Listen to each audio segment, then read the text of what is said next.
자, 뭘 먹어도 상관없습니다. 피자, 치킨, 햄버거 이런 거 먹고도 이 세 가지만 지키면 충분히 살 뺄 수 있습니다. 직장 다니면서 회식, 야근, 출장 이런 이유로 정말 의지와는 상관없이 식단을 지키지 못할 때가 많으실 건데요.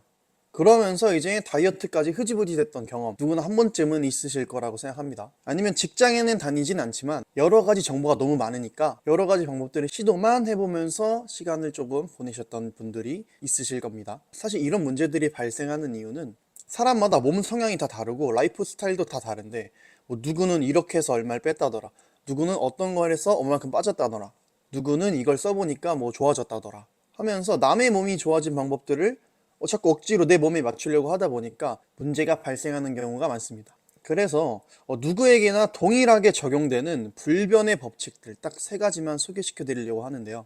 이 세 가지를 알게 되시면 다이어트의 원리를 이해하게 되면서 내 몸에 맞는 다이어트 방법 그리고 나만의 라이프 스타일을 만들어서 몸의 관리를 꾸준히 하실 수 있게 되실 겁니다. 그것도 엄청 어렵지도 않고 복잡하지도 않은 방법으로요. 자, 그러면 전 세계의 영양학자들과 의사들이 입을 모아서 말하는 가장 단순하지만 가장 강력한 세 가지 법칙들을 소개시켜 드리도록 하겠습니다. 구독, 좋아요 한 번씩만 부탁드리겠습니다. 우선 첫 번째로 식단 공복 시간, 즉 식사 사이 공복 시간을 잘 지키는 건데요. 식사와 식사 사이 공복 시간은 내 몸에 들어온 칼로리가 충분히 쓰일 수 있는 시간을 주는 거예요. 이 그래프를 잘 보셔야 돼요. 이 그래프만 이해하시면 내 몸의 시스템과 살이 왜 찌는지에 대해서 어떤 시스템들이 확 이해가 되실 거예요. 이 그래프를 집중해서 봐주시고 머릿속에 한번 잘 넣어두시면 정말 평생 도움이 되실 겁니다. 자, 우선 그래프를 보시면 여기가 시간축, 그리고 여기가 칼로리가 들어왔을 때 내 몸의 혈당이라는 거예요. 일단 이 혈당이라는 건 내 몸이 음식이 딱 들어왔을 때 에너지로 쓰일 수 있게 분해를 한 상태예요. 그래서 탄수화물을 딱 먹었을 때 그거를 분해를 해서 에너지로 쓸 수 있게 만든 게 혈당입니다. 그래서 이걸 GI 지수, 즉 혈당 지수라고 표현하는데, 자, 그러면 우리가 식사를 한 직후에 내 몸에 에너지가 들어왔으니까 이게 바로 올라가나요? 아니요. 보통 음식은 분해 과정을 거치기 때문에 수직으로 올라간다기보다 이렇게 천천히 대각선으로 올라가요. 그래서 혈당을 천천히 올리는 음식들이 좋은 게 이게 천천히 올라가서 그래요. 우리가 아는 당류, 즉 설탕류를 먹었을 때는 이미 그 분해된 에너지를 마시는 거예요. 자, 탄수화물이 당으로 분해가 돼야 되는데 분해된 탄수화물 자체, 즉 당 자체를 한 번에 드시면 얘는 가파르게 오를 거예요. 그래서 우리가 혈당 스파이크가 오고 설탕을 피해야 하는 이유죠.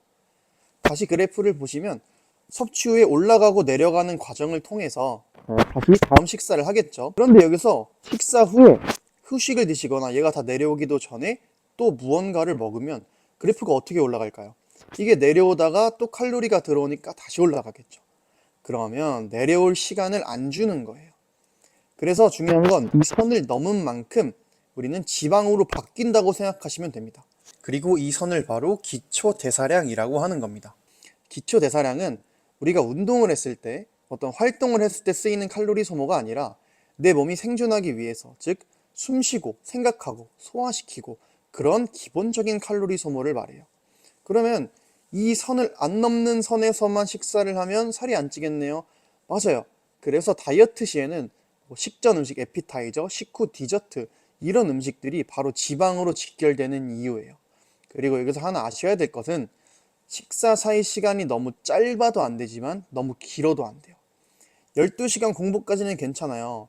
근데 너무 길어지거나 너무 가파르게 오는 혈당을 자주 드신다면 이렇게 그래프가 불규칙해지겠죠. 그러면 이 선이 내려와 버려요. 즉 기초 대사량이 낮아지는 거예요. 왜냐면 언제 칼로리가 들어올지 모르니까 일단 내 몸이 에너지를 비축해 놓으려고 기초 대사량이 낮아지는 거예요. 그러면 공복 시간을 이제 어떻게 활용할지 감이 오시나요? 자, 그리고 두 번째는 정량이에요. 그래프에서 봤듯이 공복 시간을 아무리 잘 지켜도 한 끼에 드시는 양을 과식해서 드시면 어떻게 될까요? 이 그래프가 그냥 커져 버리겠죠. 전체적으로 이만큼이 지방으로 또 축적이 되는 겁니다.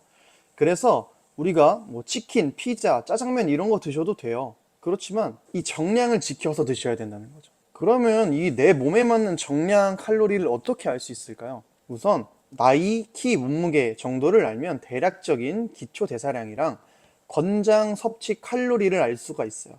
일일 권장 섭취 칼로리는 하루에 내가 얼만큼을 먹는 거를 권장하느냐예요. 우선은 공식이 복잡하니까 네이버에 치시면 간단하게 계산할 수 있는 게 바로 나올 거예요. 그렇게 구한 권장 섭취 칼로리에서 나누기 3을 하면 이제 3끼를 먹는다는 가정하에 한 끼에 먹을 수 있는 칼로리를 구하는 거죠. 예를 들어 제 권장 섭취 칼로리가 2100이에요. 그러면 한 끼에 700칼로리를 먹을 수 있는 거죠. 그러면 뭐 피자 두 조각에 700이라고 했을 때 그 두 조각은 먹을 수 있는 거예요. 우리가 이렇게 어쩔 수 없이 회사에서나 뭐 회식이거나 다른 음식들을 먹어야 할 때 이런 식으로 조절해서 드시는 습관이 된다면 충분히 맛있는 걸 많이 먹으면서도 체중 관리를 할 수가 있겠죠. 그래서 이렇게 정량을 드시는 습관을 만드시면 어떤 음식들을 먹어도 괜찮다는 거예요. 자, 세 번째는 술인데요. 직장인분들이 가장 피하기 어려워하는 게 술이죠. 이 술을 그나마 내 몸의 데미지를 최소화하고 드실 수 있는 방법을 알려드릴게요. 우선 빈속에는 절대 드시지 마세요.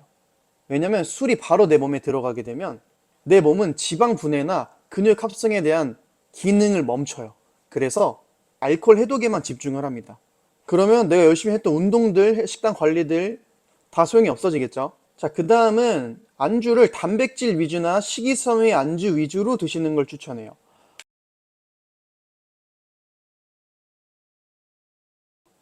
고지방의 음식들은 계속 술을 땡기게 하고 계속 음식들을 땡기게 만들어요.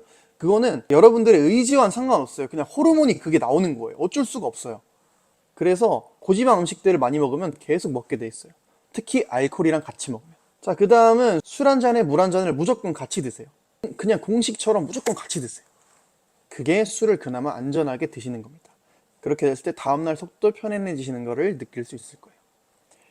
물론 다이어트 할 때 술은 최대한 피해 주시는 게 좋겠죠. 그래도 어쩔 수 없이 드셔야 될 때나 회사에서 뭐 회식이 있을 때면 이 방법들을 사용하시면 데미지를 최소화하실 수 있습니다. 자, 이렇게 해서 전 세계 전문가들이 말하는 3가지 법칙들을 정리해 봤는데요. 당연히 이 3가지에 클린한 식단, 유산소, 근력 운동 이게 더해지면 훨씬 더 속도가 나겠지만 현실적으로 어려우신 분들도 이 3가지를 지킨다면 생각보다 쉽게 다이어트에 성공하실 수 있습니다. 마지막으로 여러분들께 드리고 싶은 말은 다이어트는 단거리로 뛰는 경주가 아니에요. 이 3가지 법칙을 내 라이프 스타일에 적용을 시켜보세요. 그러면 먹고 싶은 것도 적당히 먹고 너무 힘들지 않은 선에서도 다이어트를 할 수가 있어요.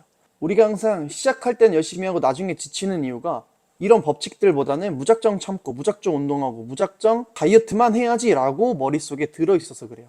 그렇지만 이 3가지 법칙은 죽을 때까지 변하지 않는 법칙이니까 꼭 적용해 보시길 바랍니다.